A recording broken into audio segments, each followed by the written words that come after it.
Times now of Bharat के digital platform पर आपका स्वागत है। आपके साथ मैं हूं सैयद अली अख्तर। आज ईरान और इजराइल अमेरिका युद्ध का 19वां दिन है और ईरान से जो है वो बड़ी खबर है। ये युद्ध जो है बेहद भीषण रूप अब लेता जा रहा है। ईरान के लिए एक बड़ा झटका है। वहाँ के जो राष्ट्रीय सुरक्षा परिषद यानी सिक्योरिटी काउंसिल के जो सचिव थे अली लारिजानी, जो आयतुल्ला खामनाई के बेहद करीबी माने जाते थे और एक तरह से कहा जा रहा था कि आयतुल्ला खामनाई के बाद जो उनके बेटे मुश्तबा खामनाई वहाँ के सुप्रीम लीडर बने हैं। लेकिन ईरान में कहा जा रहा था कि नंबर 2 पर जो हैं अली लारिजानी हैं और ये जो पूरा ईरान की तरफ से जो ऑपरेशन चल रहा है उसके पीछे जो दिमाग है वो अली लारिजानी का है। कल खबर आई थी आईडीएफ की तरफ से, इजराइल की तरफ से, कि हमने उन्हें एक एयर स्ट्राइक में, एक ऑपरेशन में जो है वो मार गिराया है और रात होते होते ईरान की तरफ से भी ये पुष्टि कर दी गई कि अली लारिजानी इजराइल के एयर स्ट्राइक में मारे गए हैं। ये हमला तेहरान के उत्तर पूर्व में मौजूद परदेस इलाके में हुआ, जहां लारिजानी अपनी बेटी के घर पर मौजूद थे।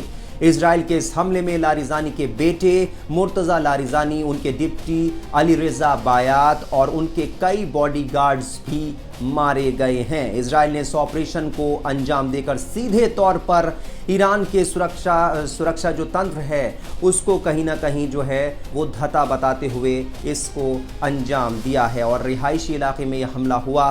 जाहिर सी बात है कि लारिजानी जो है अपने बेटी के घर पे थे और जिस तरीके से उनको निशाना बनाया गया, कहीं ना कहीं ये ईरान के सुरक्षा तंत्र पर भी सवाल खड़े कर रहा है।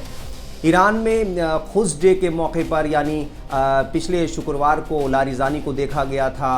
वो तेहरान की सड़कों पर वहाँ की आवाम के बीच देखे गए थे और मसूद पेज़ेश्कियान जो राष्ट्रपति हैं ईरान के, उन्हें भी देखा गया था। लेकिन सोशल मीडिया पर ये सवाल भी कहीं ना कहीं उठ रहे थे कि शायद इस माहौल में जब एक के बाद एक टॉप लीडरशिप ईरान की जो है उसे निशाना बनाया जा रहा है, ऐसे में लारिजानी, पेज़ेश्कियान और बाकी नेताओं को या फिर अब्बास अराक्ची जो विदेश मंत्री हैं उन्हें इस तरीके से खुलेआम शायद नहीं घूमना चाहिए। ये सोशल मीडिया पर इस तरह की बहस भी छिड़ी हुई है। सिक्योरिटी काउंसिल ने एक बयान में उन्हें इस्लामिक गणराज्य का आजीवन सेवक बताते हुए कहा है कि सुबह के शुरुआती घंटों में अली लारिजानी अपने बेटे मुर्तज़ा अली रज़ा बायात और कई बॉडीगार्ड्स के साथ शहीद हो गए।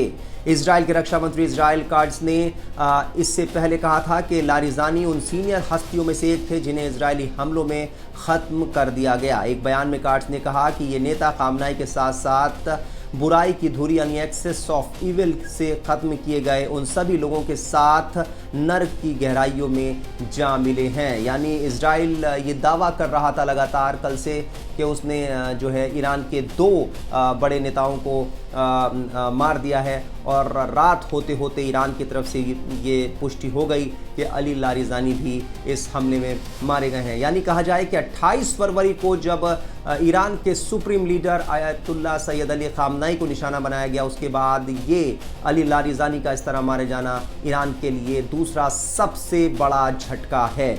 माना जा रहा था कि लारिजानी आईआरजीसी और ईरान सेना के जवाबी हमलों की कमान संभाले हुए थे और जिस तरीके से ईरान जो है वो दुश्मनों पर अटैक कर रहा था, इजराइल पर अटैक कर रहा था और अभी भी उसकी ये पूरा ऑपरेशन जो जारी है, ऑपरेशन ट्रू प्रॉमिस 4, उसके तहत जो है उसके पीछे का जो दिमाग कहा जा रहा था वो अली लारिजानी का था। एक तरह से वही इस पूरे ऑपरेशन को लीड कर रहे थे और अली लारिजानी को इस्लामिक रिपब्लिक के जो है स्ट्रक्चर की गहराई थी, उनको समझ थी किस तरीके से जो है, क्योंकि वो देश के कई अहम पदों पर भी रह चुके हैं और ईरान के जो सुप्रीम लीडर थे आयतुल्ला सैयद अली खामनाई, उनके वो बेहद ख़ास, बेहद भरोसेमंद माने जाते थे। इसीलिए वो इस वहाँ के जो सिक्योरिटी काउंसिल है उसके सचिव जो बनाए गए थे और जाहिर सी बात है कि सर्वोच्च राष्ट्रीय सुरक्षा परिषद के बयान के मुताबिक लारिजानी की हत्या उनके बेटे और उनके कार्यालय के प्रमुख अली रज़ा बायात और कई बॉडीगार्ड्स के जिस तरीके से मारा गया, उसके बाद जो है वो अब ईरान ने जो है वो हमले इजराइल पर तेज़ कर दिए हैं। रात में जो है वो इजराइल पर ईरानी मिसाइलों से जो हमले किए गए, उसमें ईरान का दावा है कि कम से कम 200 इजरायली मारे गए हैं। यानी एक तरह से कहा जाए तो ये आंकड़ा जो ईरान की तरफ से दिया गया है ये बहुत बड़ा है। अब इसमें कितनी जनहानि हुई है, ये इजराइल की तरफ से क्या कुछ कहा जाता है, ये देखना होगा। लेकिन लारिजानी की मौत के बाद ईरान जो है भड़का हुआ है और उसने कहीं ना कहीं अब हमले इजराइल पर और अमेरिकी ठिकानों पर तेज़ कर दिए हैं। तो ये ऐसा लग रहा था कि बीच में शायद कोई बातचीत का रास्ता निकले, लेकिन अब लग रहा है कि ये युद्ध अब और भीषण रूप ले सकता है। एक तरह से स्ट्रेट ऑफ हॉर्मुज़ पे जिस तरीके से नाकेबंदी ईरान की तरफ से की गई है, उसने कहा है कि हम जो हमारे दुश्मन हैं केवल उनके लिए वो रास्ता बंद है, लेकिन जो उनके साथ खड़े हैं या फिर जो उनके दोस्ताना संबंध हैं जिनके साथ, उनके लिए स्ट्रेट ऑफ हॉर्मुज़ खुला हुआ है।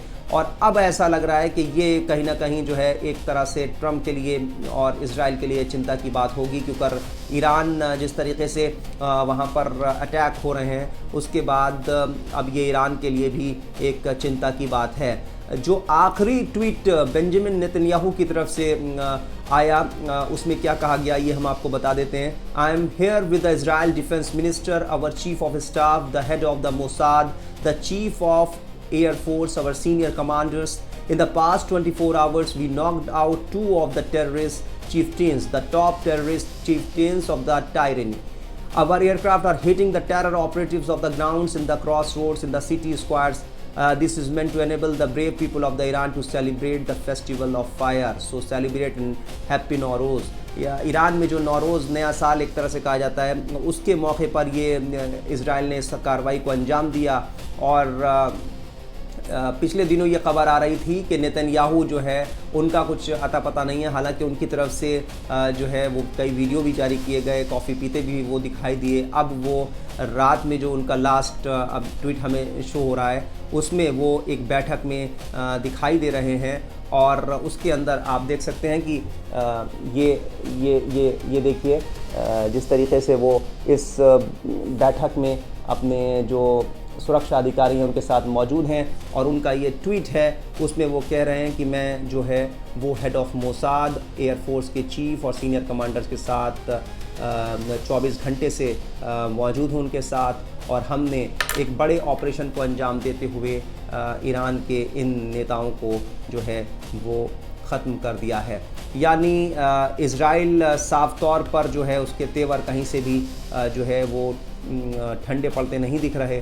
ईरान ने भी कहा है कि इस पूरे ऑपरेशन को जो है वो इजराइल और अमेरिका ने शुरू किया था, लेकिन कब ख़त्म होगा ये हम तय करेंगे। हालांकि ईरान के लिए सबसे बड़ा झटका ये है कि एक के बाद एक उसकी जो टॉप लीडरशिप है वो ख़त्म होती जा रही है। कहीं ना कहीं ईरान भले ही ये दावा करे कि वो इजराइल और अमेरिका पर लगातार हमले कर रहा है, उनको निशाना बना रहा है, लेकिन जो ईरान में जिस तरीके से सिलसिलेवार तरीके से जो वहाँ के टॉप लीडरशिप है और जो वहाँ के नेता हैं वो मारे जा रहे हैं, उसके बाद कहीं ना कहीं ईरान पर दबाव बढ़ता जा रहा है।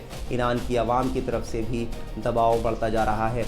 ईरान के जो राष्ट्रपति हैं मसूद पेज़ेश्कियान, उनके बेटे ने भी अभी कुछ देर पहले मैंने पढ़ा था कि टेलीग्राम पर एक पोस्ट शेयर की और उसमें कहा कि इस तरीके से अगर ईरान में नेता मारे जाते हैं तो कहीं ना कहीं ये आखिर में हमारी हार का भी कहीं ना कहीं सबब हो सकता है। इसलिए इसके लिए हमें कुछ सख्त कदम उठाने होंगे। यानी कहा जाए तो ईरान से भी अब ये आवाज़ उठने लगी है कि जिस तरीके से उनकी लीडरशिप को ख़त्म किया जा रहा है, उसको लेकर ईरान को अब कहीं ना कहीं अपनी रणनीति में बदलाव करने की ज़रूरत है और सख्ती दिखाने की ज़रूरत है। तो अब ये पूरी जंग जो है क्या रूप लेती है कहना बेहद मुश्किल होता जा रहा है, क्योंकि अब इस पूरे जंग को 19 दिन हो चुके हैं। कितनी लंबी और खिंचेगी, क्या कुछ समाधान इसमें निकलेगा, कोई देश इसमें जो है वो इन्वॉल्व होकर इसको बातचीत का रास्ता खुलेगा, क्या रशिया का इसमें क्या रुख हो सकता है, चाइना का क्या रुख हो सकता है, ये देखना होगा। लेकिन अमेरिका ने कहा तख्ता पलट कर देंगे और ईरान कह रहा है कि हम जो है वो इजराइल को नक्शे से मिटा देंगे। तो ये बड़े बड़े दावे हैं, अपने दावे हैं सबके, लेकिन अब देखना होगा कि इसमें आगे क्या कुछ होता है। तो देश दुनिया की तमाम खबरों के लिए इजराइल से जुड़ा जो भी अपडेट होगा वो हम आपको देते रहेंगे। आप बने रहिए टाइम्स ऑफ भारत के डिजिटल प्लेटफॉर्म के साथ। जीरो हमने इन्वेंट किया, हमने बताया दुनिया को, जहां योग है वहां रोग नहीं। सबसे पुरानी सभ्यता है हमारी। गुलामी से तो और देश भी लड़े भाई, पर आजादी के लिए अहिंसा का रास्ता बस हमारा था। अपने पसीने से जमीन सींचता किसान और घर में घुसकर मारने वाले जवान, बस इसी मिट्टी ने जने। इसके हाथ ने जब थामा जज्बा तो इतिहास रचे।